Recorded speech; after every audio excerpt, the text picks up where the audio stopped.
pantalla. Y bueno, pues comenzamos esta nueva sesión en donde vamos a hablar sobre los componentes principales y ahorita nos vamos a enfocar un poquito más sobre los tres principios de ecuación. Al final vamos a explorar una de las herramientas que nos permite hacer una parte como de nuestra limpieza, podamos integrarlo a nuestra limpieza de nuestra información, de nuestro código. Y vamos a ver un ejemplo de una arquitectura un poquito ya más enfocándonos hacia el tema del proyecto final, o bueno, más bien, más que proyecto, como esta presentación final que vamos a tener. Entonces, recordando las sesiones anteriores que tuvimos en las que hablábamos sobre los principios SOLID, pues ahorita nuevamente vamos a ver otros principios. Entonces, aquí lo que queremos distinguir entre uno y otro es que cuando hablábamos de SOLID, imaginemos que SOLID nos decía, mira, puedes organizar los ladrillos en paredes y habitaciones, ¿no? Ahora sí como que a rasgos generales, ¿no? Los componentes nos dicen, bueno, con esos ladrillos y paredes, esos ladrillos que te hacen habitaciones o cuartos, ¿cómo los puedo organizar para construir edificios? Entonces esta parte, imaginemos que el edificio o estas similitudes que el edificio es el software, el sistema, el programa final, y las habitaciones son los componentes que van formando nuestro software. Entonces, el componente más pequeño, recordemos, es con lo que se construyen estos proyectos que nosotros desarrollamos. Ahora, muchas veces nosotros probablemente no usamos la palabra componente. Yo incluso me puedo incluir. Yo creo que hasta que estuve leyendo el libro, empecé un poquito a relacionar la palabra componente, ¿no? Sin embargo, es algo que hacemos día a día, o bueno, cada vez que desarrollamos, que finalmente los componentes vienen a representar estas unidades de despliegue.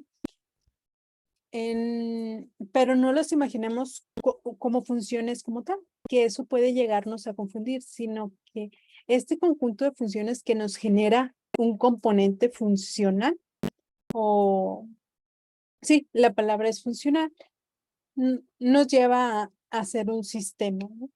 Entonces, aquí mencionan algunos ejemplos, ¿no? Que en Java los llamamos como un jar, en Ruby los tenemos como estos archivos gem, o pudieran ser a lo mejor estas gemas.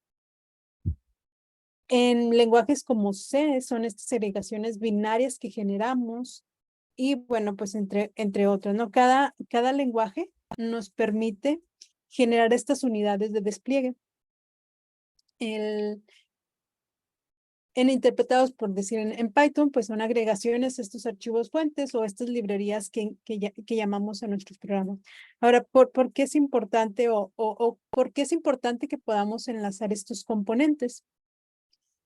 Bueno, los componentes nos permiten que a través de un único ejecutable, que es lo que ya hacemos nosotros día a día, podamos agregar otros archivos, ¿no? Pueden agregar archivos juntos, pues, por decir algún archivo YAR o las imágenes, no sé, música, cosas que van más allá de solamente el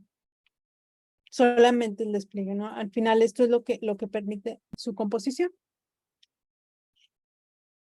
¿Qué nos dice? Y aquí vuelve a usar una palabra, plugins, que ya habíamos usado en otras sesiones previas, ¿no? Hablábamos sobre que nos dice, tu ejecutable, tu componente lo puedes desplegar de forma independiente o como plugins separados y cargados dinámicamente. O sea, tal cual podemos correr un archivo YAR, un .exe, etcétera. Lo que a nosotros nos importa es que independientemente de cuál sea la forma en que lo despleguemos, es que estos componentes, al estar bien diseñados, conservan esta capacidad de ser independientes, ¿no? ¿Qué significa? Es decir, si bien mis componentes juntos forman un sistema, si yo extraigo si yo extraigo un componente y lo pongo a ejecutar de forma aislada, el componente debe seguir funcionando. Eh, a eso es a lo que se refiere, o eso es lo que hablamos cuando nos referimos a componentes. Y por eso yo les decía que no es que sean funciones como tal, sino que es como este conjunto de funciones que tienen un objetivo.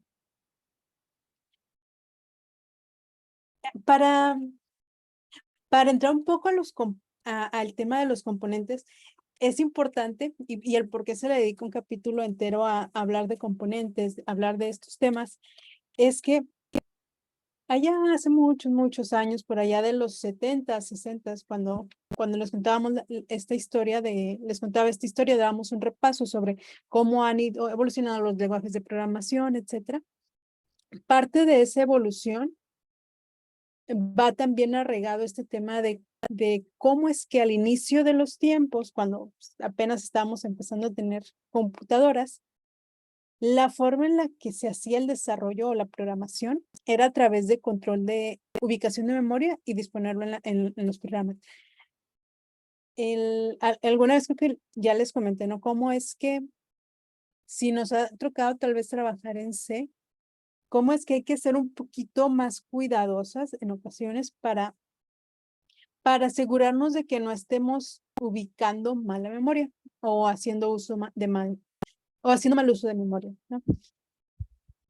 Tal vez es como que lo más cercano que nos pudo quizás algunos de nosotros tocar trabajar a un nivel como bajo nivel, que en realidad estamos hablando a un nivel medio. Y si nos tocó ya trabajar con dispositivos electrónicos o con microcontroladores u otro tipo de dispositivos, probablemente nos tocó a lo mejor usar otro tipo de lenguaje, ¿no? El lenguaje ensamblador, etcétera. Este código que tenemos a nuestra derecha, donde tenemos start, estas eran instrucciones que se le daban a este dispositivo, el PDP-8. Es uno de los, sí, aquí les dejé como un enlace por si quieren conocer un poquito más. Era aquí nada más como para ver, ¿no? Pues era un micro de 12 bytes de memoria, tenían sus instrucciones y pues incluso aquí se fija, ¿no? 000 es AND, 001 es TAD y etcétera. Ahorita a nosotros ya no nos toca trabajar a ese nivel de detalle. Sin embargo, pues en sus inicios conviene entender por qué o qué batallar, qué fue lo que pasó en estos 50, 60 años, que el hecho de que tengamos esto que está a la derecha, tener ahora programas, tal vez de 1000, 2000 o más líneas de código, por detrás pues tenemos otras cosas mucho más complejas. Entonces, de este lado derecho, Start empezaba con esta primera línea que nos indicaba dónde va a estar el origen de la memoria, ¿no? Desde dónde vas a cargar el programa.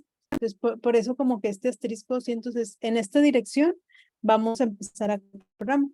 Y luego, pues, estas instrucciones que ahorita les mostraba de la documentación. ¿Qué hace a grandes rasgos este programita de la derecha, estas líneas? Dice, bueno, aquí simplemente lo que voy a hacer es obtener un string desde el teclado, lo voy a guardar en el buffer y es todo, ¿no? Es todo y ya voy a terminar el programa. Entonces, justo como ahorita les decía, el asterisco 200 nos indica en dónde va a comenzar y que se va hacia la dirección 200. No es 200, ¿verdad? 2200 en base octava. Ahora, justamente aquí nos va platicando el autor que probablemente para nosotros es muy extraño y ya no es tan común para nosotras pensar que nuestra primera línea del código sea decirle, oye, vas a empezar vas a cargar el archivo en esta línea. Ya no, pero pues es como que recordar que eso es lo que se hacía antes, ¿no? Y el por qué es que esto ya no se sigue haciendo, nos va a permitir ir conociendo cómo es que cómo es que se evoluciona para llegar a este tema de la cohesión, de la que vamos a estar hablando el día de hoy. Entonces, ¿qué significaba este asterisco 200? Aquí hay una palabra muy importante que significa que no eran reubicables. O sea, yo empiezo en a 200 y de ahí siempre voy a empezar en 200. No tengo que entrar directamente, hacer un cambio en la memoria. Digo, en el código, ¿no? Ahora, ahorita aquí yo les mostré nada más un programita, que es obtener un string del teclado y la voy diciendo, bueno, tráete el siguiente carácter, el siguiente carácter y el siguiente carácter y lo voy a terminar. ¿Qué sucede si yo después quiero, no sé, hacer una instrucción que sea de imprimir el resultado o que esa instrucción haga una suma o, no sé, alguna operación algebraica básica? Pues sí, lo podré yo añadir en la misma, pero recordemos que la idea de los componentes es que yo un componente lo pueda separar, ¿no? Entonces puedo tener un componente que se llame suma, un componente resta, división, etc. Muy probablemente me voy a quedar con suma resta. Entonces ahí empezamos con el tener estos componentes y de ahí como que empieza a tener sentido la palabra bibliotecas o las librerías, ¿no? El tener una biblioteca de funciones, de componentes, en aquella época, lo que hacían era incluir el código fuente de estas funciones dentro de la aplicación, lo compilamos todo en un solo programa, entonces todo tenía que quedar en el mismo, entonces ya se imaginan las líneas de código, si quiero imprimir, sumar y luego hacer una resta, pues estamos hablando de cientos y miles tal vez de líneas, ¿no? Entonces lo manteníamos esto en el código fuente y no en un tema binario, que hoy en día es muy probable si hemos desarrollado yo creo, cualquier lenguaje de programación, ahorita yo pensando en Python, si quiero yo traerme un paquete, a lo mejor no mío, de alguien más, simplemente yo hago una descarga, lo tengo ahí almacenado, se baja y es un binario, y eso yo lo puedo estar llamando dentro de mi función. No es necesario que yo lo descargue y luego lo ponga en mi programa y luego continúe con mi código fuente. Eso ya no es. Sin embargo, en aquella época sí lo era. Y además, súmele, tengo todas estas líneas y no puedo tener tampoco tantas porque en esa época teníamos dispositivos lentos, memoria cara. Entonces, estábamos restringidos por un tema físico. Y aparte, pues imagínense, pues los compiladores necesitaban hacer diversas pasadas sobre el mismo código y al ser la memoria limitada, pues no podías tampoco estar pasando tantas veces, ¿no?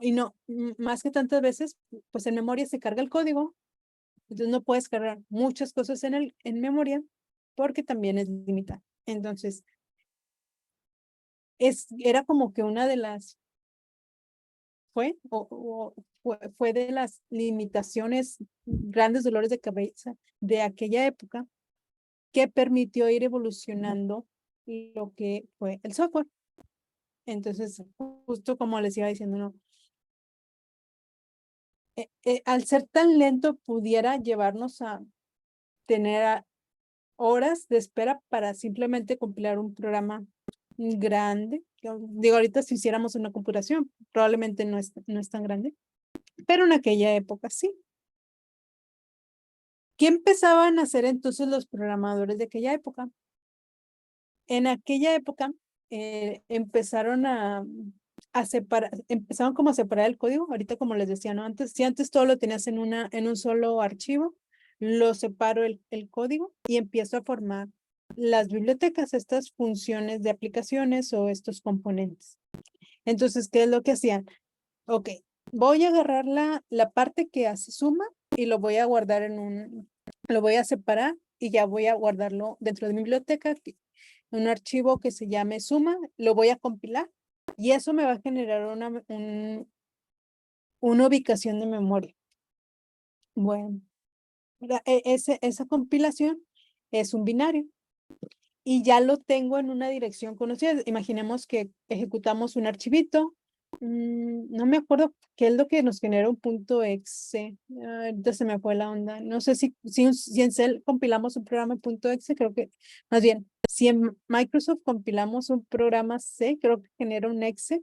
Entonces, imaginemos, me genera ese punto exe y yo digo, aquí está en esta memoria. Ya nada más vuelvo a mandar llamar la ubicación tal cual de memoria, o sea, tal cual yo tenía que decirle, está en la ubicación 2000, ¿no?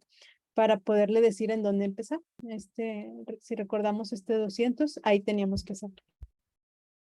Entonces se ponían así, ¿no? Ellos a buscar la memoria y creaban esta tabla de símbolos. Y ya cuando lo querían llamar en el, digamos que en el código principal, en el main, bueno, ya sabían, cargo en binario la biblioteca de funciones, luego cargo la aplicación y bueno, terminaban teniendo algo como lo de esta imagen, ¿no? La memoria de arriba tenemos el tema de la aplicación y abajo todo el tema de las librerías de función. ¿Cómo podrán imaginarse hacer todo esto? Era pesado y tampoco era tan mantenible. O sea, imagínense, sigo creciendo, creciendo y creciendo y voy a llegar a un punto en donde el espacio que yo tengo asignado para estas librerías se llene, ¿no? Empiezo a tener otros problemas como dividir las aplicaciones en los segmentos de direcciones, me salto de una biblioteca a otra, así que no, definitivamente no era la solución que se necesitaba y pues como nos pasa a todos, ¿no? Con el software, el software es algo vivo, así que siempre vamos a querer añadir más cosas,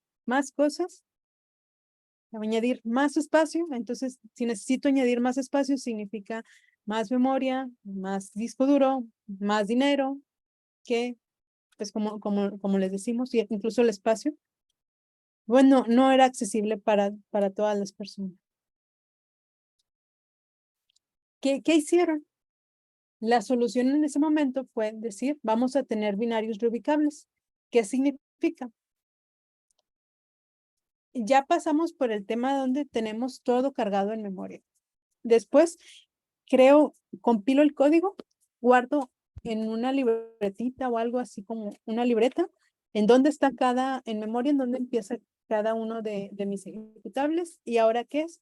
¿Sabes qué? Quiero hacer algo. Quiero que mis binarios puedan ser reubicables. No me quiero atar a una sola ubicación.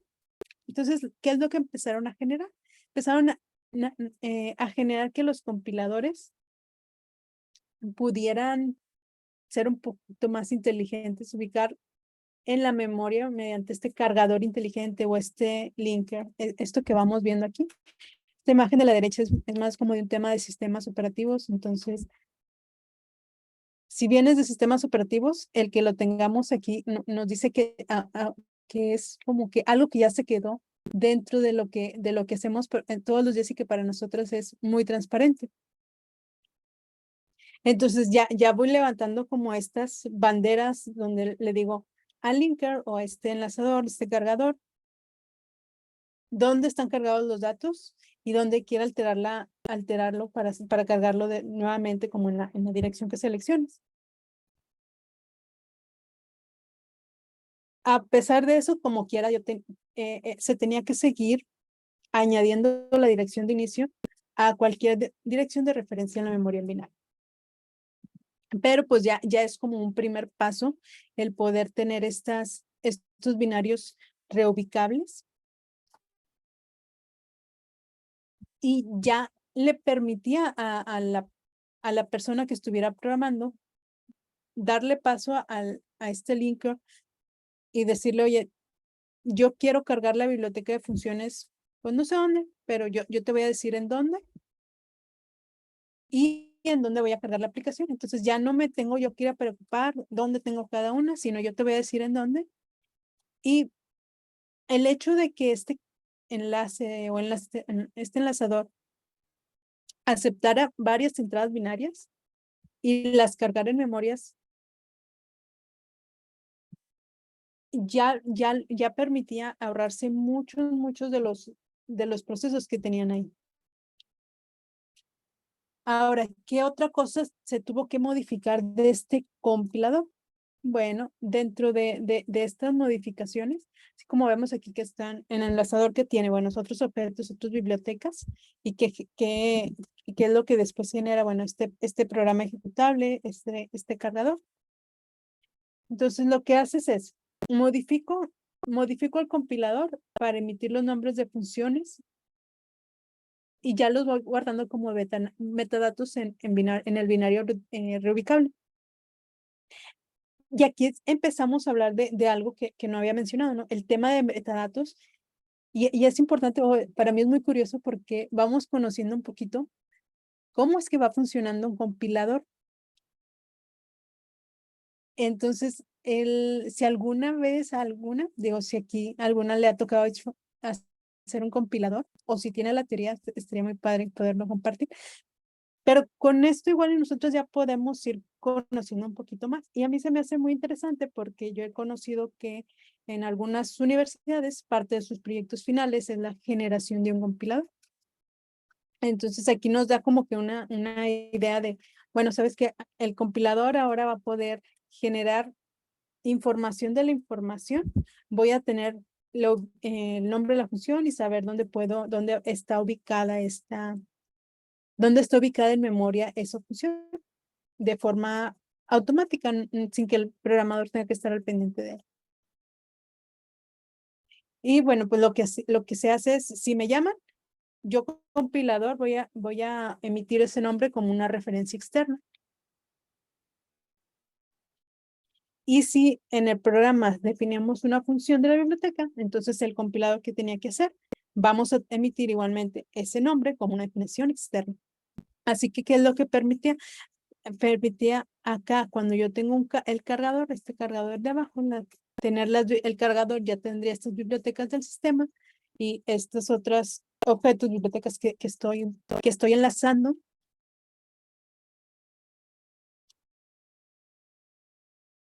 Que una vez que ya tengo yo todo cargado, pues estas definiciones me van a generar lo que es el programa y los datos en memoria, ¿no? Este resultado final. Y es como nace este tema de el cargador sí, el cargador de enlaces o esta unión de el enlazador y el cargador. Ahora, todo esto ya nosotras pues no lo tenemos que ver, queda muy transparente para nosotros. Sin embargo, este tema de los enlazadores, el cargador, los linkers o el cargador de enlaces funcionaba muy bien cuando se enlazaban programas pequeños, o sea, bibliotecas pequeñas. Sin embargo, volvemos a caer en este mismo problema, ¿no? Pues quiero meter más y más y más líneas de código. Entonces, esto hace, si se acuerdan, les estoy platicando, ¿no? En el enlazador va y busca, empieza a generar el compilador dentro de estos metadatos, va y busca y genera en el cargador, pues carga en memoria o va generando este programa ejecutable. Y al hacer todo esto, o sea, todavía hacer todos estos dos pasos, ahí ni siquiera hemos llegado a a la ejecución del programa. Simplemente estamos cargando el programa y eso, igualmente, volvemos a caer en el programa. Tengo limitaciones en el hardware, entonces conforme más creces, más lento es esto. Entonces, si bien ya habían llegado a una solución con este cargador de enlaces, con estos linkers, a no estarse metiendo en qué espacio de memoria está cada uno, ahora se enfrentaban a este otro problema de que simplemente para cargar cosas se podían tardar más de una hora. ¿Qué es lo que hicieron? Bueno, pues empezaron a hacer esto que ahorita vimos, ¿no? Separar el cargador y el enlazador. Entonces, primero dicen, bueno, vamos a separar la parte lenta, que es el linker, y lo vamos a poner en una aplicación. Se va a llamar enlazador linker. Entonces, ¿qué me permite eso? O sea, como que empezaron a separar la lógica. Y aquí podemos empezar incluso a ver un poco de estos principios de componentes con el mismo compilador. Bueno, saco esta lógica, esto lo reubico, y esto va a hacer que con esta reubicación un cargador pueda estar cargando más rápidamente.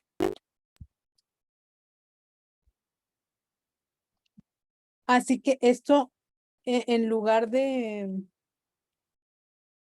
hacerlo todo en un paso, lo que le empezó a permitir al programador era preparar un ejecutable utilizando, si bien tengo un enlazador lento, sí, pero una vez que yo lo compilo, voy a poder cargarlo rápidamente en cualquier otro momento. Yo no voy a tener que estarlo compilando una y otra vez. Entonces dijeron, saca el enlazador de aquí, mándalo como que a compilar, y esto va a permitir que sea mucho más rápido. Por eso es que mencionan como que el enlazador incluso esté en una memoria reubicable.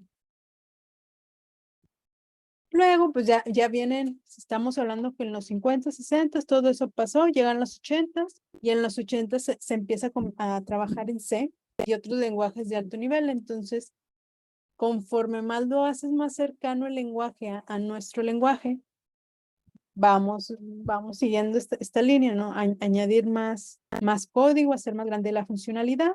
Entonces, pues en su momento, si bien miles de líneas de código no eran inusuales, sí hizo que otra vez nuevamente nos volvamos a ejecutar, a enfrentar estos problemas.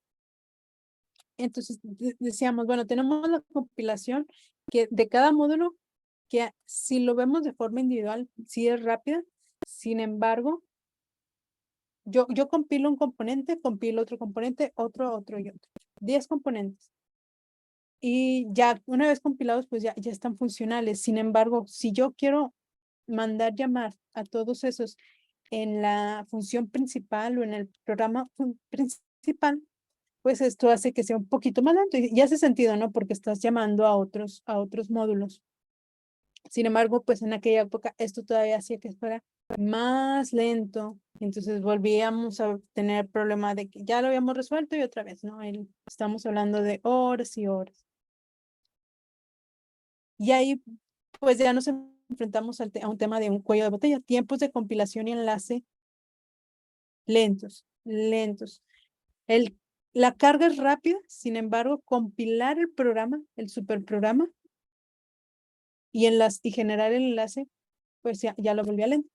¿Qué sucedió? Pues ya no sé, ya en ese punto, aquí digamos que llegaron a una solución óptima, y para bien o para mal en esa época, a ellos lo que les estuvo pasando, podemos ubicar en la gráfica, ¿no? La ley de Murphy. Bueno, la ley de Murphy, que nos dice, bueno, si algo va a salir mal, va a salir peor. Entonces acá los programas crecen, y cuando los programas crezcan, significa que el tiempo de compilación y el enlace va a llenar todo el tiempo disponible, ¿no? Afortunadamente, desafortunadamente, pues está esta otra ley que surge, Moore,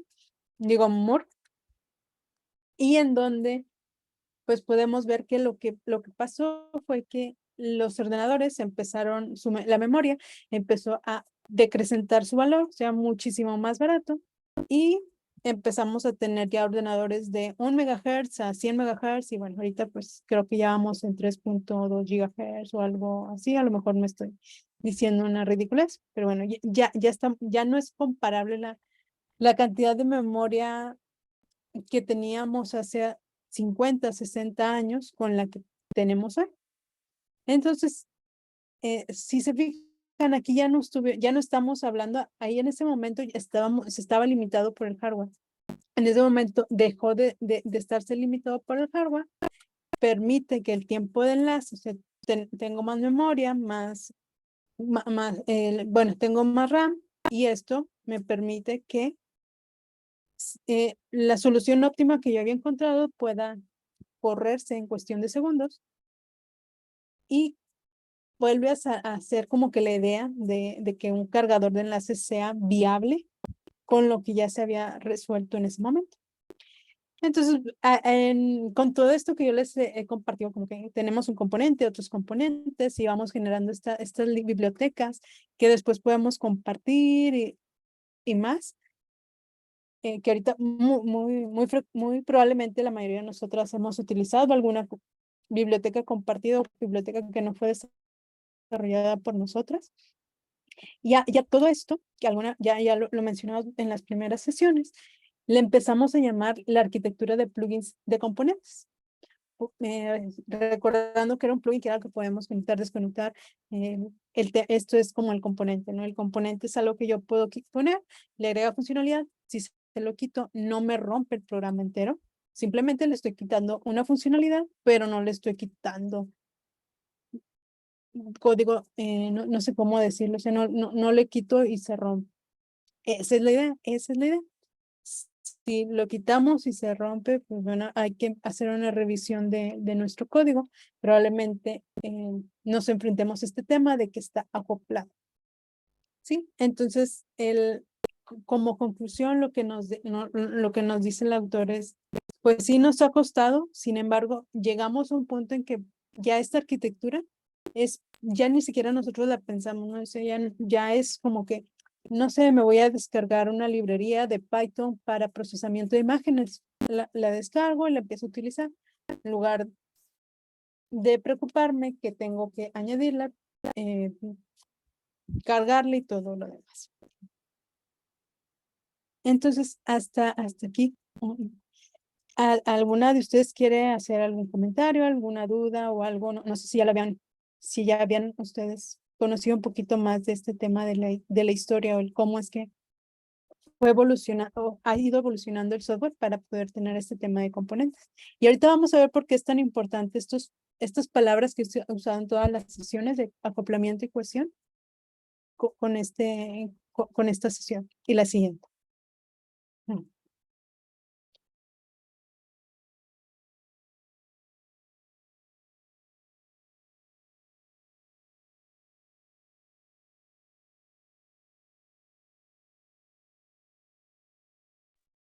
Listo. Si no hay comentarios, dudas, pues vamos a continuar con lo que es el tema de la cuestión de los componentes. ¿Y a qué nos referimos, no? Partimos este capítulo con una pregunta. ¿Qué clases pertenecen a qué componentes? Si bien a veces esta pregunta puede decir, podemos pensar, no, pues lo desarrollamos de acuerdo a funcionalidades. Dar esta respuesta también es algo vaga e inexacta, ¿no? Y muchas veces empezamos sin ni siquiera cuestionarnos esto. Empezamos y bueno, vamos a basarnos exclusivamente en el contexto que tenemos ahorita y así me voy haciendo el desarrollo.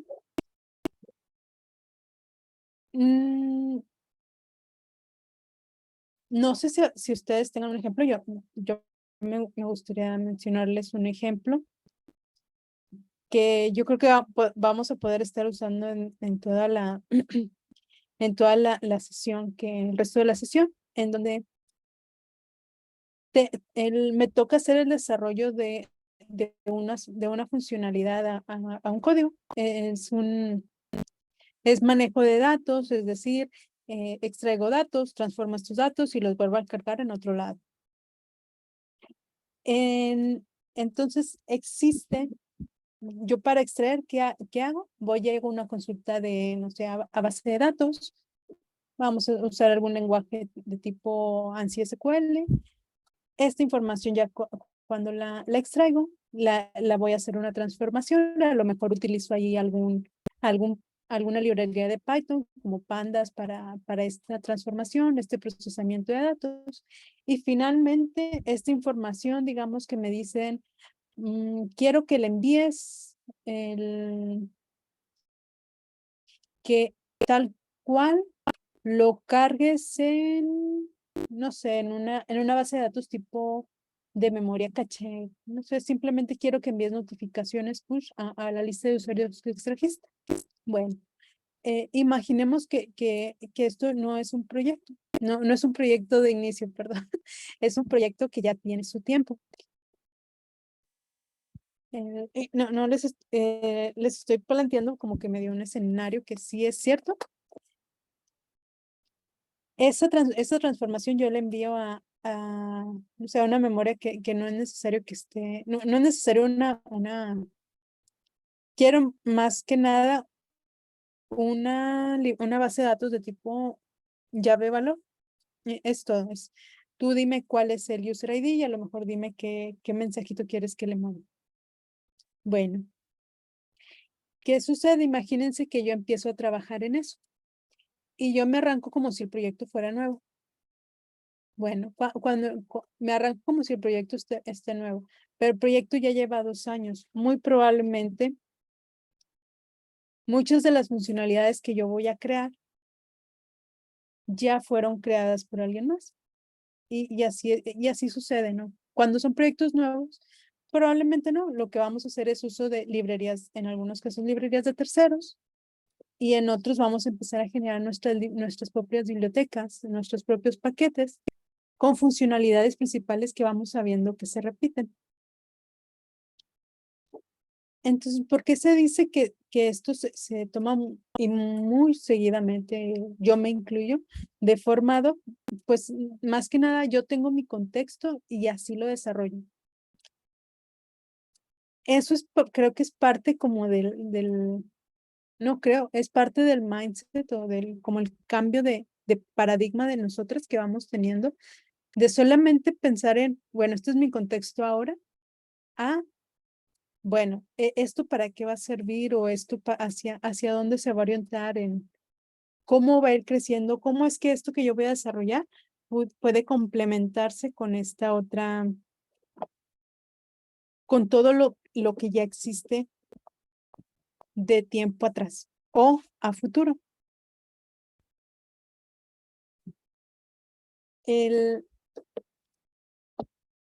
en mi caso, yo no sé si ustedes, aquí me gustaría abrir micrófono, si ustedes se topen con esto, o sea, que les den no sé, en su sprint, ¿no?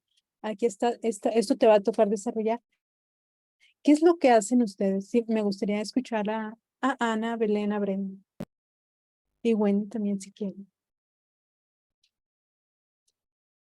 ¿Qué es lo que hacen? Se ponen a pensar en cómo es que lo que estoy creando pueda funcionar a todos los demás.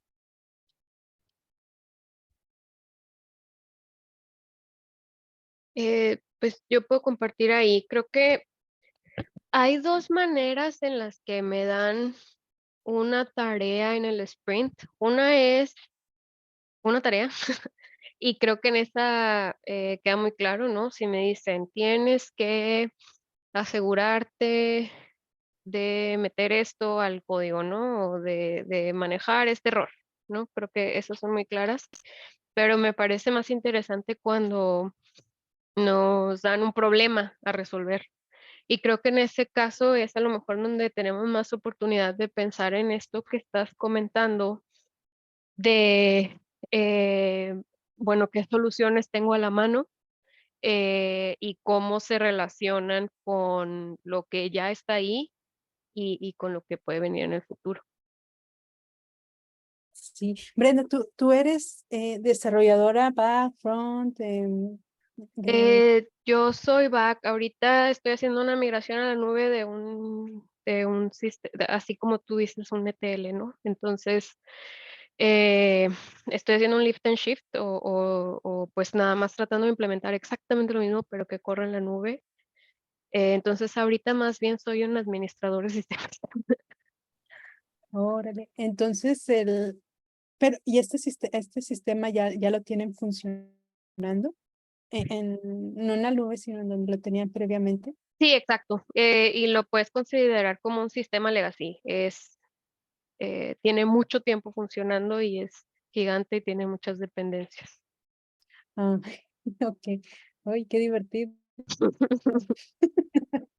Sí, porque ahorita te iba a decir, bueno, están estas herramientas, las vamos a ver en un ratito más. Bueno, les voy a mencionar una y muy probablemente el lenguaje que tú utilices te va a permitir esa, pero yo creo que no sé qué tanto aplica en tu caso ponerse a hacer como un refactoring cuando estás haciendo una migración. Creo que no se pueden hacer, no se deberían hacer las dos cosas. Haces una o haces la Sí, otra. Si no, no sí, se digo, termina. tengo opiniones ahí. De hecho, si quieres, después si tocamos el tema de refactoring, ahí puedo hablar de eso, pero pues en general sí conviene al menos hacer la evaluación, ¿no? Sí, muy bien, Brenda, gracias. No sé, Ana Belén también. Ah, bueno, Belén se fue. Ana, no sé si está ahí.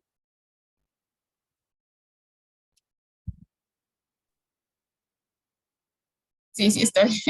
Para mí todo esto es nuevo, pero pues estoy tratando de anotar y aprender todo lo que puedo. Ana, ahorita eres desarrolladora.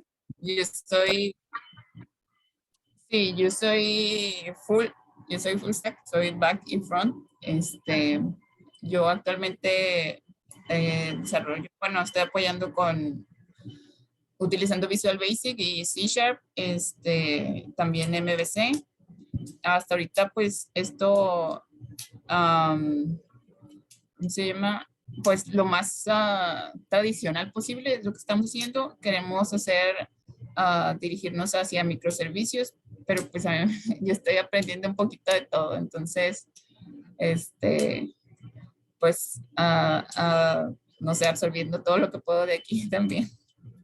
Ah, muy bien. Ah, mira qué padre. Entonces también tú nos vas a poder traer un, un proyecto final también interesante. A lo mejor no con todos, pero sí irnos por ahí dando una idea de que Sí, sí, en este caso yo creo que también a ti nos te está tocando hacer el análisis de esa, o el diseño de esos microservicios que finalmente pudiéramos ver como componentes sí, que vas a quitar y poner, ¿no? sí, sí, exacto. Y Ujú. fíjense, yo les hacía esta pregunta, Ana Brenda, porque a mí lo que me pasa es que a veces tengo, o mi pensamiento es mucho más analítico. Entonces, si bien yo parto de que ya existe esto, yo empiezo a desarrollar, igualmente, como les digo, no me baso en mi contexto y ya. Y he ido tratando en estos últimos meses como de cambiar hacer ese cambio de paradigma interno, ¿no? O ese como, esa transformación, que es como el brinquito que yo creo que todas queremos dar, ¿no? De solamente ser desarrolladora, a ser arquitectas. Sí. Y lo que a mí me sucede es que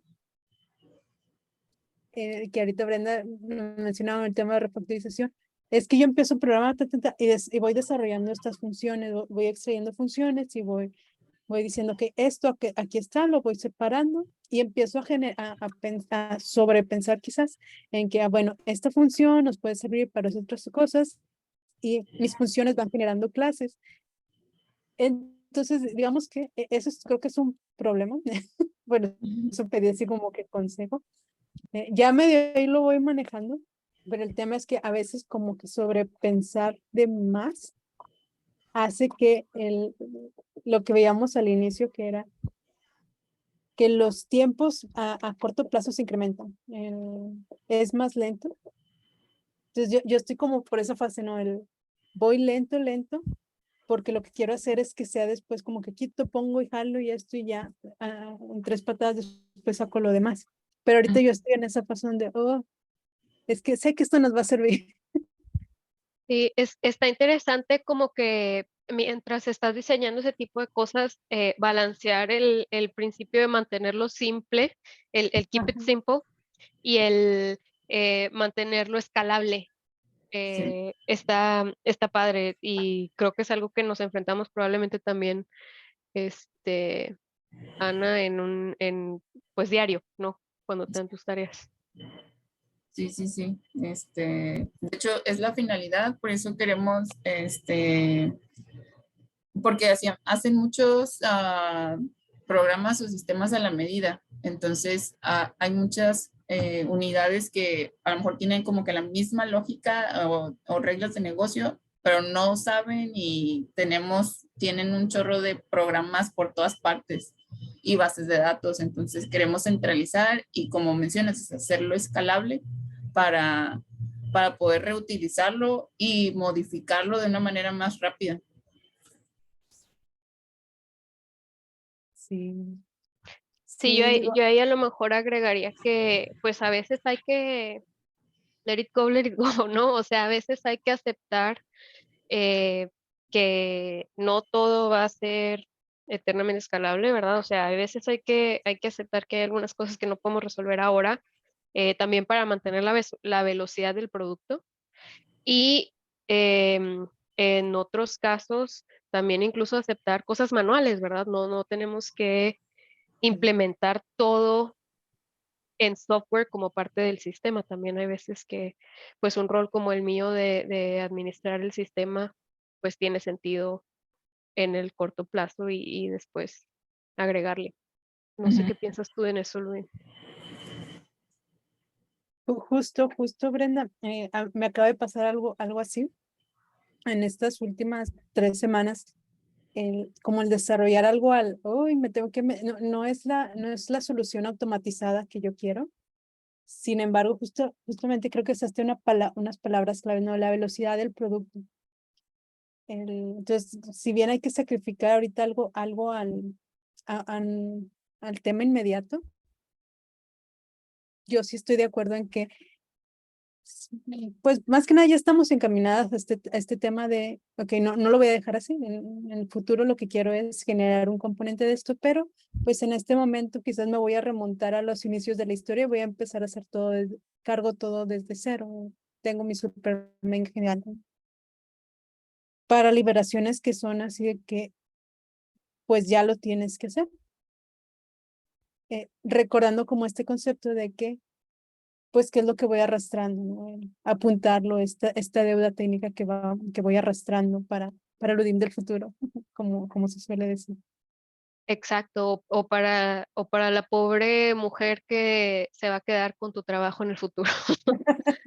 Sí, ahí nada más dejamos una lista de, mira, yo identifiqué esto, Y ahí están todos los bugs. el que avisa no es cobarde.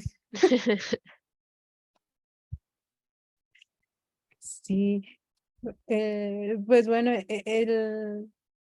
sí quería tocar eso, quería escuchar sus opiniones, como con temas que creo que nos pasan, más cuando empezamos a hacer como este cambio. Bueno, pues va a estar bien, creo que va a estar interesante ver sus proyectos, sus presentaciones finales. Entonces voy a continuar para empezar a hablar de estos temas de ecuación, que yo creo que los hemos visto, no los conocemos probablemente por nombres, pero si nos está si nos está tocando trabajar en temas como de migraciones, en temas de rearquitectura, acá Ana se va a generar una rearquitectura, Brenda es una migración y muy probablemente por ahí algunas rearquitecturas más adelante.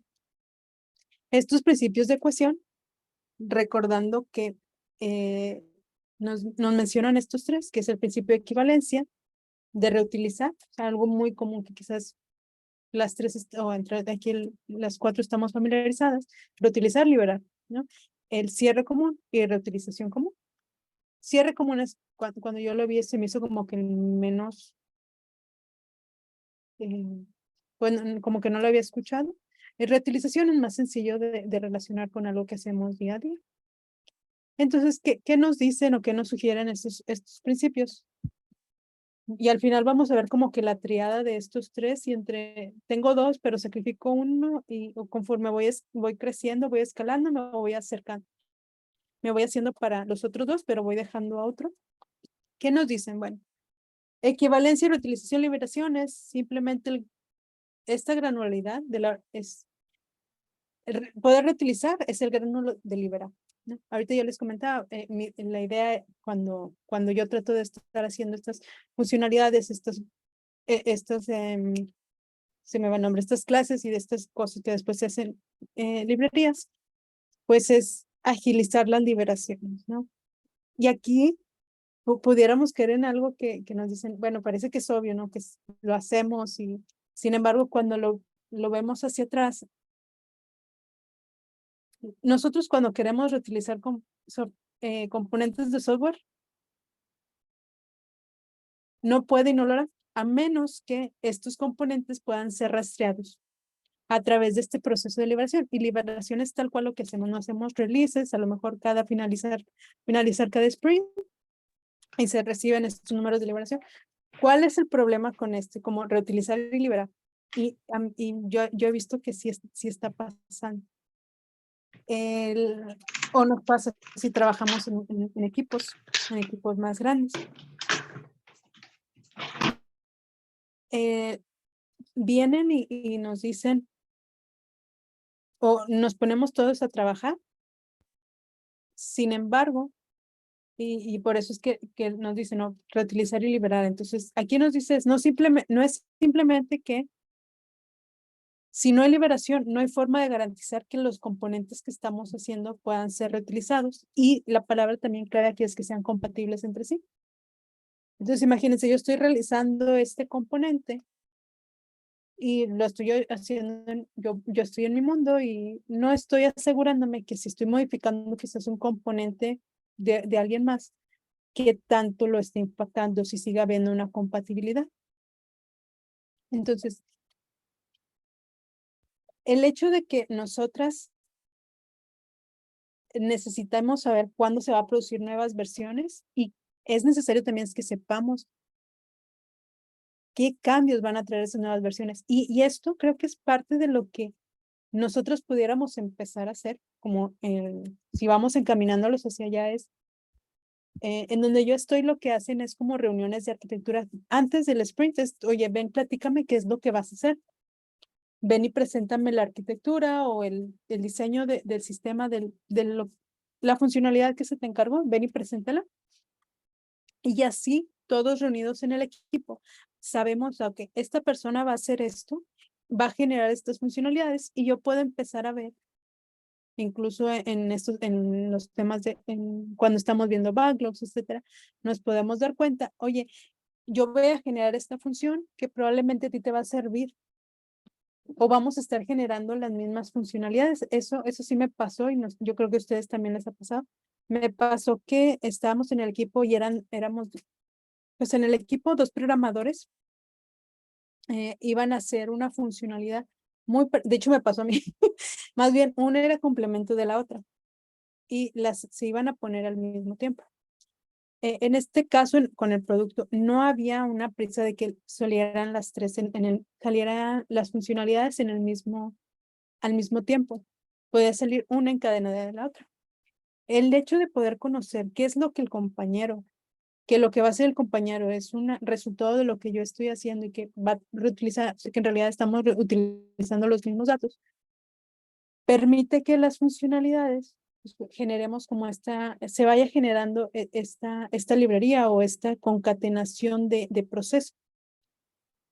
Entonces, yo le digo, yo voy a hacer esto, esta nueva versión que vamos a liberar en este sprint va a estar lista para que tú durante el siguiente sprint lo puedas realizar. Entonces, él ya está avisado e incluso si en su lugar lo que pudiera hacer es, oye, vamos a hacerlo en el mismo sprint. Mientras está la funcionalidad, tú puedes usar estos datos dummies. Ahí podemos empezarnos a meter en otras metodologías como la generación como estos datos dummies que nos permite el testeo o el test driving develop, ¿no?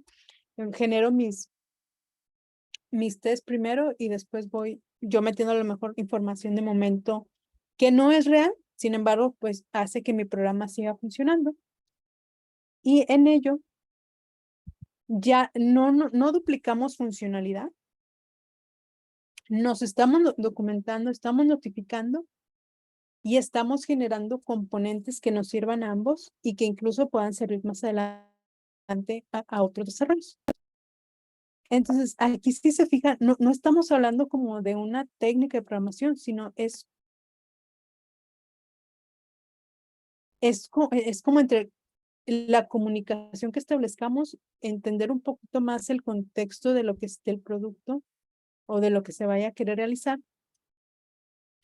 Y esto nos va a permitir que desde el punto de vista ya de diseño y de arquitectura, pensar en estas clases, ¿no? Bueno, esta clase va a estar formada por tales módulos y esto va a pertenecer a un grupo que va a estar cuestionado. Tiene sentido que esté cuestionado porque tienen estos componentes tienen funcionalidades que van ad hoc a ellas. Entonces, no significa que este componente lo llenemos de cosas que pues nada que ver, sino que yo a mi compañero le voy a entregar un componente que va a resolver mi problema y el problema que él está teniendo, porque estamos atacando lo mismo. Entonces, esto es lo que nos dice, ¿no? El equivalencia y reutilización, liberación. Y aquí, ¿qué nos vuelve a decir otro? Pues parece obvio, ¿no? Sin embargo, pues decir, ay, pues es muy obvio, pues es algo como que muy, me limpio las manos y ya. No, tiene su dificultad. ¿Por qué? Porque hay que explicar, hay que ser muy atentas o hay que estar muy atentas y entender, a ver, ¿qué es lo que estamos realizando? ¿Cómo voy a hacer voy a empezar a juntar estos módulos? ¿Hace sentido que lo que voy a hacer simplemente por mi lado? ¿Tiene más sentido que esté escuchando lo que se quiere del producto, qué es lo que ya existe, qué es lo que vamos a desarrollar ahora? ¿Sí? Son muchas cositas que vamos vamos a empezar nosotros a darnos cuenta. Y aquí, ¿qué nos dice? Si nosotros no respetamos, violamos este principio, es muy fácil que ya los usuarios, o bueno, más que los usuarios, los demás, las personas se den cuenta de pues lo que estamos haciendo, ¿no? Ahora, ahorita les hablaba como, eh, es difícil porque no es tan obvio, no es tan obvia. Yo lo relacioné mucho con comunicación, con mucho como esa mente de estar atenta, ¿no? A ver qué se está haciendo. Y esta como debilidad, si lo pudiéramos ver, eh, es es de hecho algo contrario a lo que nos van a decir estos otros dos principios, los siguientes dos, ¿no? Entonces, ¿qué tenemos acá? Tenemos el principio de cierre, ¿cómo que les dije? Se me hacía como que más, eh, como que el nombre no me decía mucho. Entonces, acá, ¿qué nos dice? Bueno, vamos a reunir los componentes, lo cambiamos por las mismas razones en el mismo momento, separamos los componentes diferentes de la clase que cambian en momentos diferentes por motivos diferentes. Acá dice, bueno, en el otro es comunicación en ese tiempo, en el otro es haz tus liberaciones, y luego ya nos preocupamos por separar componentes. ¿Cuál es la ventaja de esto? O sea, a lo mejor en su momento yo pensé que pudieran ser iguales y resulta que no, que a lo mejor lo que yo iba a hacer, si bien sí llevaba ciertas funcionalidades, no llevaba la funcionalidad completa y termino teniendo que hacer más desarrollo por mi cuenta. Entonces, este otro cierre, digamos que se contrapone a este otro, porque dice, haz todo y luego después. Luego después empieza a separar estas clases que ya generaste en diferentes. Entonces aquí nos cargamos un poquito más hacia a uno de los principios sólidos, que era el de responsabilidad única, nada más que ahora aplicado a los componentes. Y acá está más cargado hacia refactorizar cuando ya esté el código. En el otro veíamos que estaba antes de empezar tener esta comunicación. Aquí pues vuelve a ser importante que sea mantenible. y que los cambios se vayan produciendo sobre un solo componente, en lugar de que decir, bueno, en este sprint, mi compañero y yo hacemos el desarrollo que nos toca a cada quien, repetimos código, pues el siguiente sprint nos toca hacer esta separación de componentes, entonces nos dicen, oye, no vas a separar tus desarrollos de ustedes dos con los de los otros compañeros, no, vete por componentes. Acuérdate que ahorita nos mencionaban, no, keep it simple y una responsabilidad. ¿Por qué? Porque si quieres hacer varios componentes sobre uno mismo, pues entonces nos vamos a tener algunos otros problemas. Se sugiere solamente despliegar el componente cambiado y los demás componentes no deben depender de este componente modificado. No hay que ser resvalidados, redesplegados, ni nada de ello.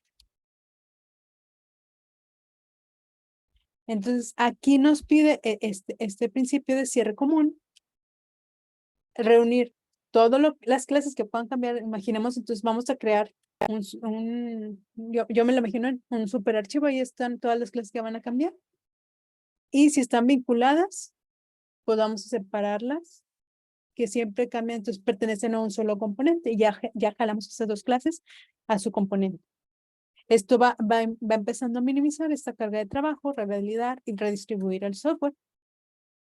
Entonces, imagina, yo tenía una clase que hacía transformaciones era como un conector, una clase de conexión hacia Mongo, y luego metí, no sé, una conexión hacia otra base de datos, y luego le metí transformaciones, etcétera. Entonces, voy viendo después, todos lo juntamos como en ese superarchivo, y después vamos diciendo, bueno, esta funcionalidad que yo hice para Mongo, fíjate que mi compañero hizo algo parecido, pero el mío solamente era lectura y el de él es escritura. Pues ya me traigo lo que él hizo y ya lo juntamos en uno y lo mandamos a su propia clase, su propio componente.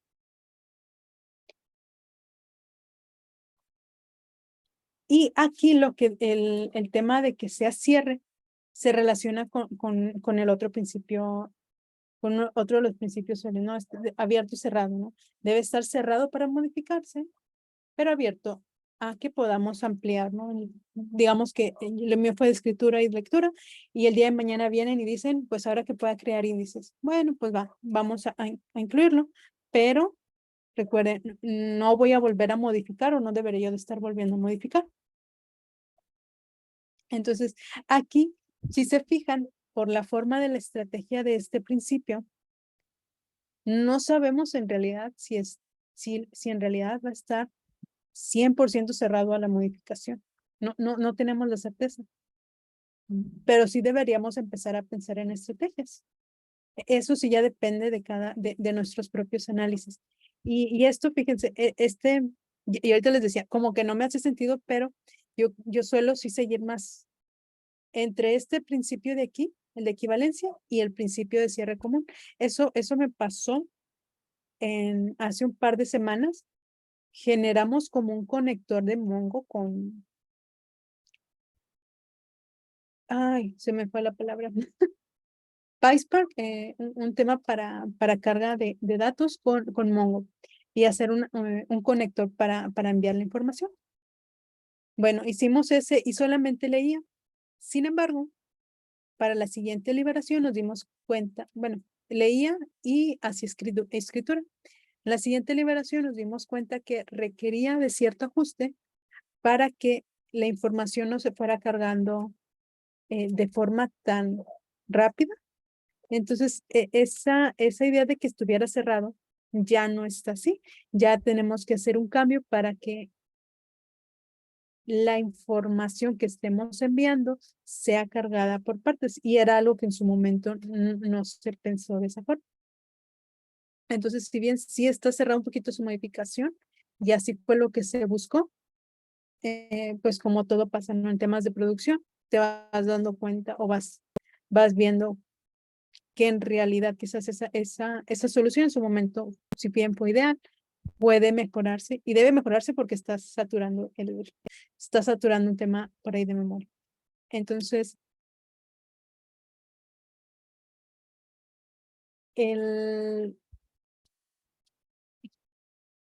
como tal, resumido, a modo resumido, ¿no? Es reunir las cosas que cambian en el mismo momento por las mismas razones, separar las cosas que cambian en momentos diferentes por motivos diferentes. Eso es lo que nos viene a decir este principio. Y vamos a entrar en el último principio, que es el tema de reutilización común. Aquí que nos dice, bueno, a mí como programador quizás no me tienes que forzar a depender de un componente. Y esto puede aplicar para cuando, a lo mejor ahorita que yo les decía, ¿no? Pues yo genero funcionalidades que finalmente son componentes que la idea es que puedan servir a a la comunidad, a los compañeros, ¿no? Al equipo. Sin embargo, acá nos dice, pues que lo que uno genere, pues no es necesario que yo como usuario tenga que usar o depender de eso. Y aquí es importante, ¿por qué? Porque aquí nos dice y nos va a ayudar a decidir, es importante decidir bueno, ¿coloco esta clase y módulos en un componente o no? O sea, a lo mejor yo estoy pensando que sí, en realidad no es necesario. Y probablemente lo que yo tengo que analizar más bien es que en lugar de tener clases separadas, es tener las clases juntas, que puede yo reutilizar y ya empiezo a tener como que componentes un poquito más, pues más abstractos y reusables, ¿no?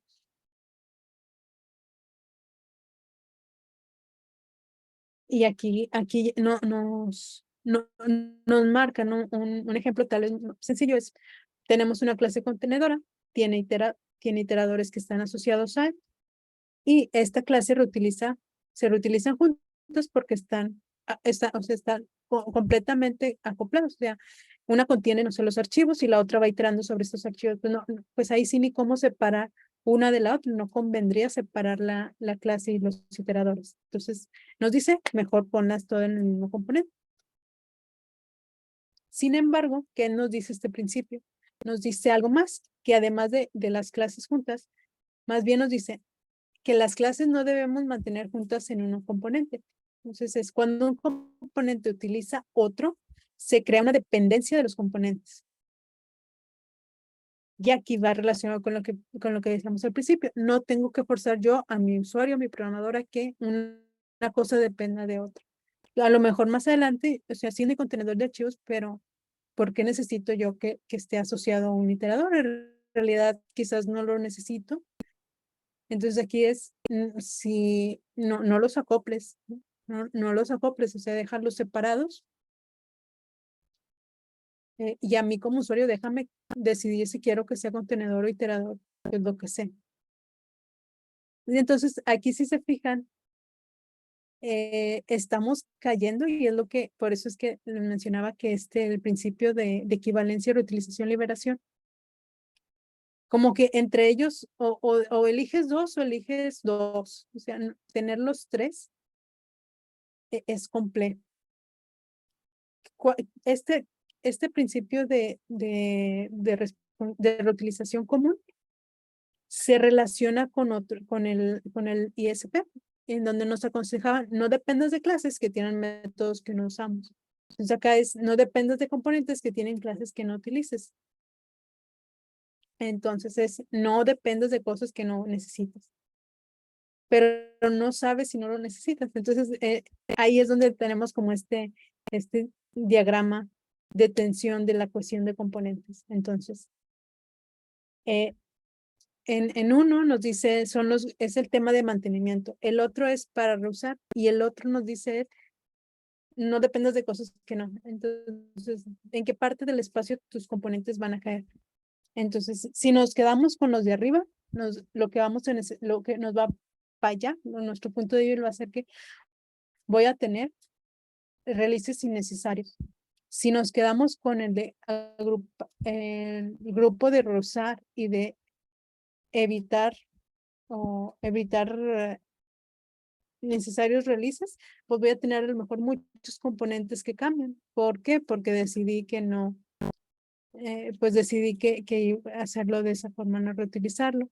Y si me quedo con el tema de de no tener tantos releases y cargarlo al mantenimiento, pues voy a tener código que sea difícil de utilizar, es decir, sacrifiqué rep, sacrifico uno por otro.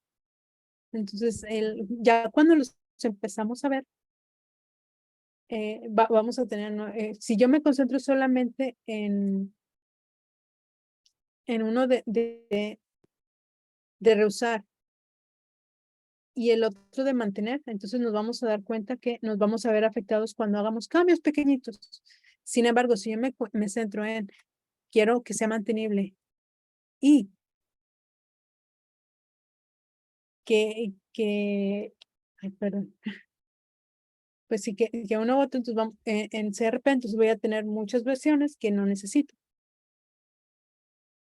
Y de repente vamos a poder caer en los tres, entre uno y otro. Entonces nos va a decir, acá es nuestra propia experiencia, lo que vamos a ir desarrollando nosotras es que este triángulo de tensión satisface las presupposiciones actuales del equipo de desarrollo, pero también es consciente de que esas preocupaciones van a cambiar con el tiempo. Es decir, si yo ahorita estoy en la parte de arriba, no significa que siempre voy a estar ahí, sino que va evolucionando conforme va creciendo el proyecto. Entonces nos dice, muy probablemente cuando empezamos un proyecto estamos muy a la derecha. Puede ser ahorita el tema que nos platicaba Ana, que su proyecto está más hacia la derecha, en donde pues van a empezar a hacer temas, probablemente están más enfocados como a temas de maintenance, pues sí, de que esto que estén generando sea mantenible. Sí. Es más importante quizás que el reutilizar. Ahorita lo que quieren es que estos componentes se puedan vivir por sí solos. Sin embargo, tal vez cuando vayamos avanzando, nos vamos a ir dando cuenta que nos vamos a ir acercando más hacia el lado izquierdo, donde ya nos importa también que pueda ser reutilizable.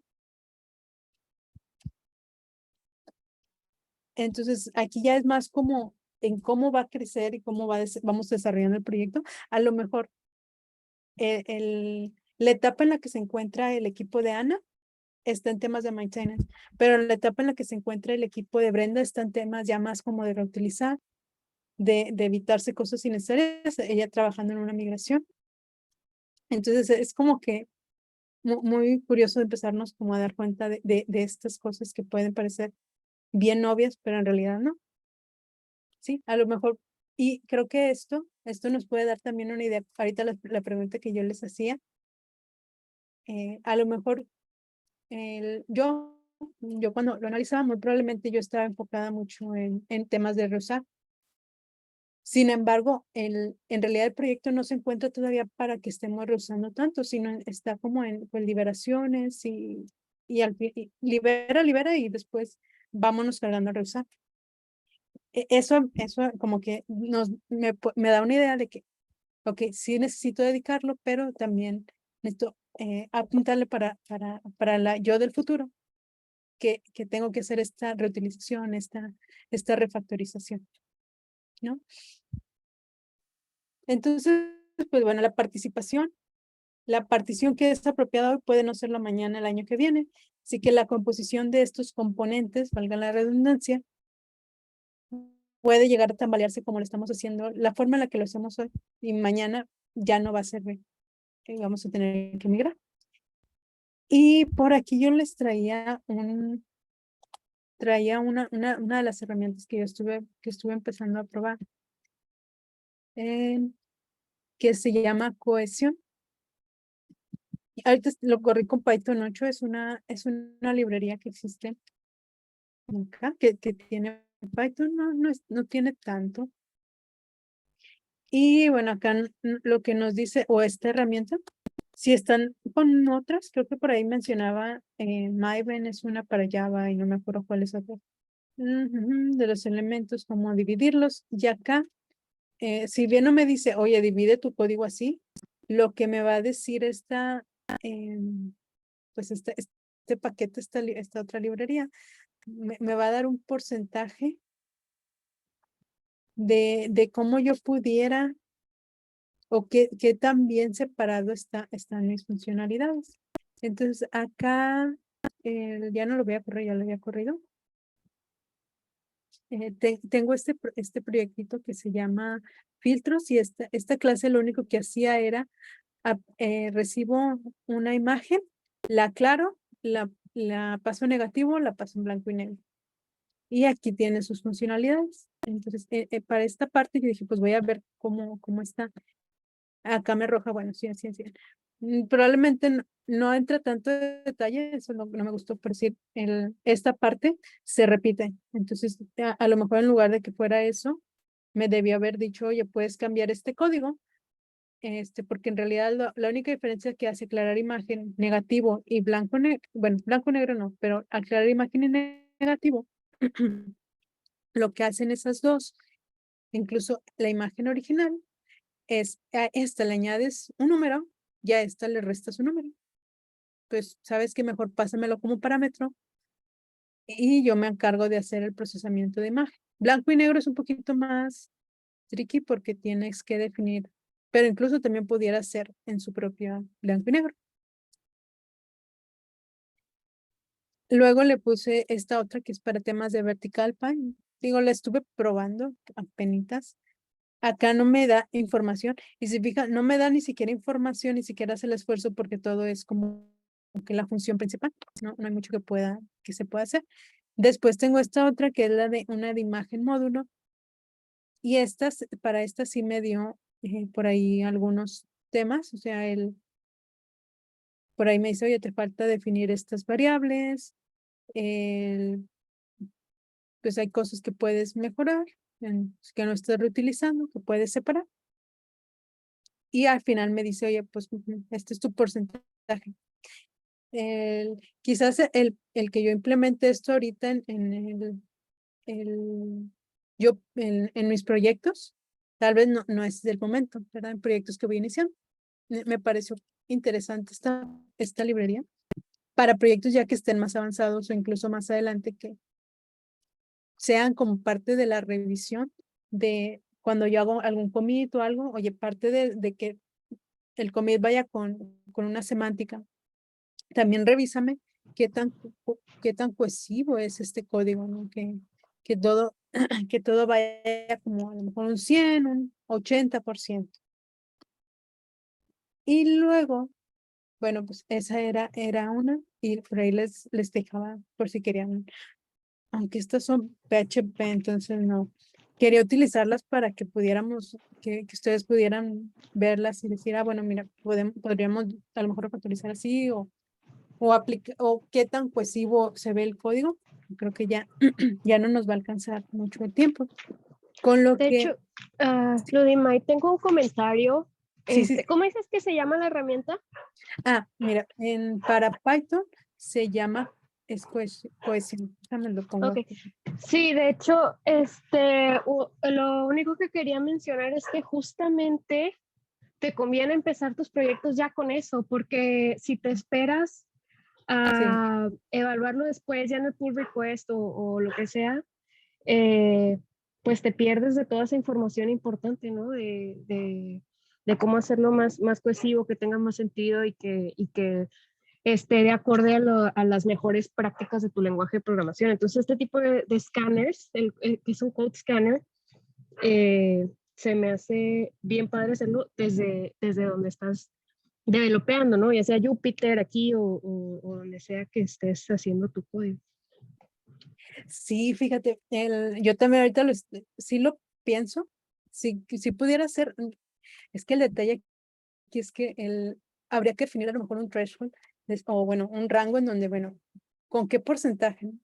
Porque por decir, esto es funcional y a lo mejor no le voy a decir al programador, oye, regrésate para atrás, tienes que dejarlo no cohesivo.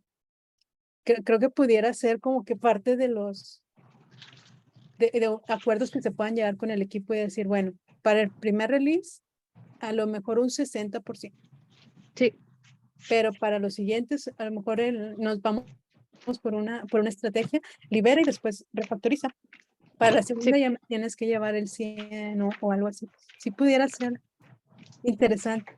Y yo me preguntaba si yo lo implementaría al principio al 100%, porque decía, bueno, a lo mejor no vaya a ser que eso yo me ponga solita el pie y ya.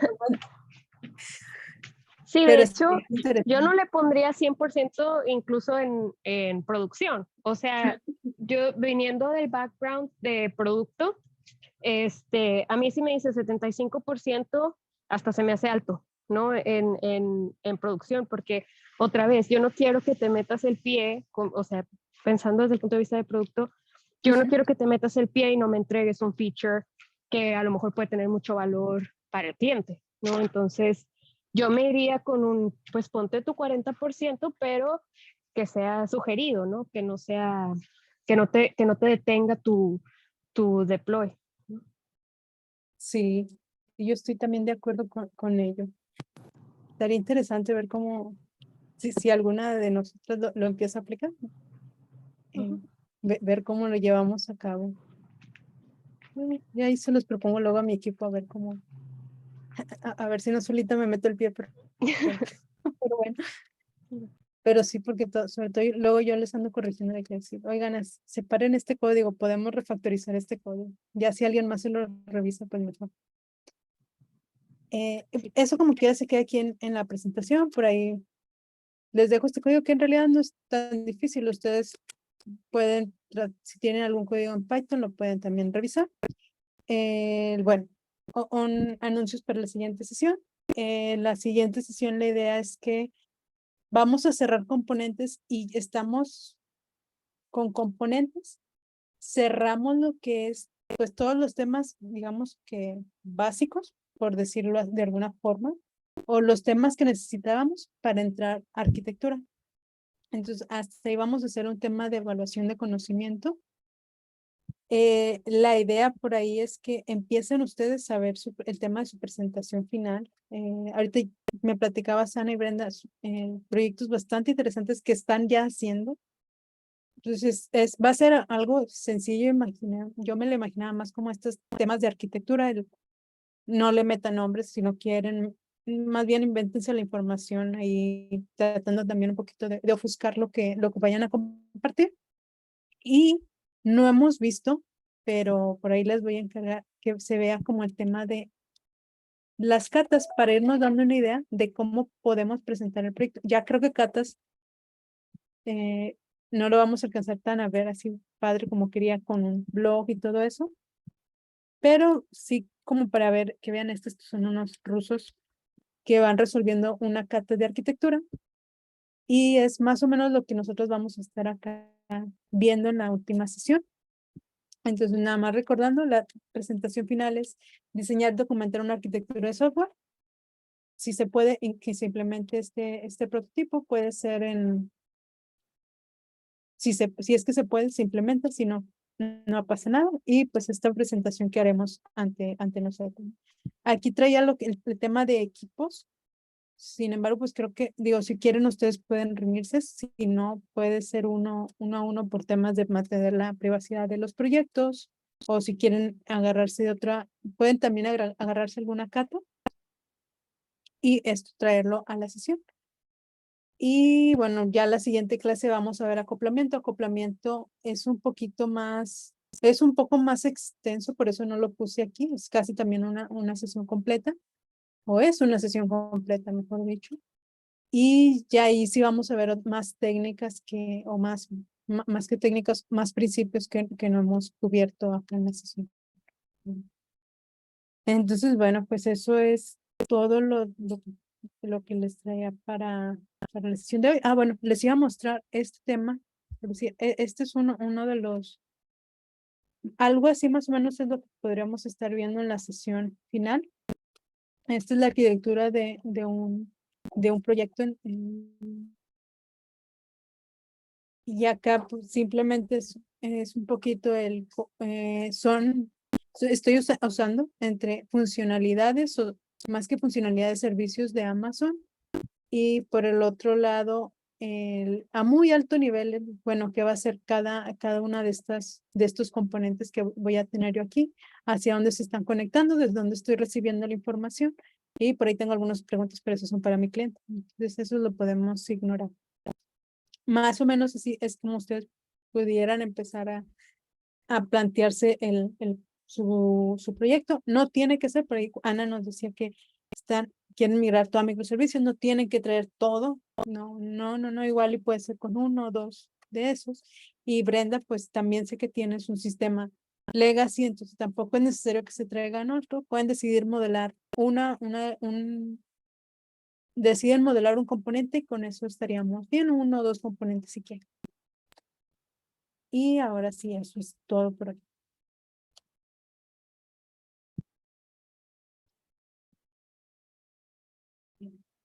Listo.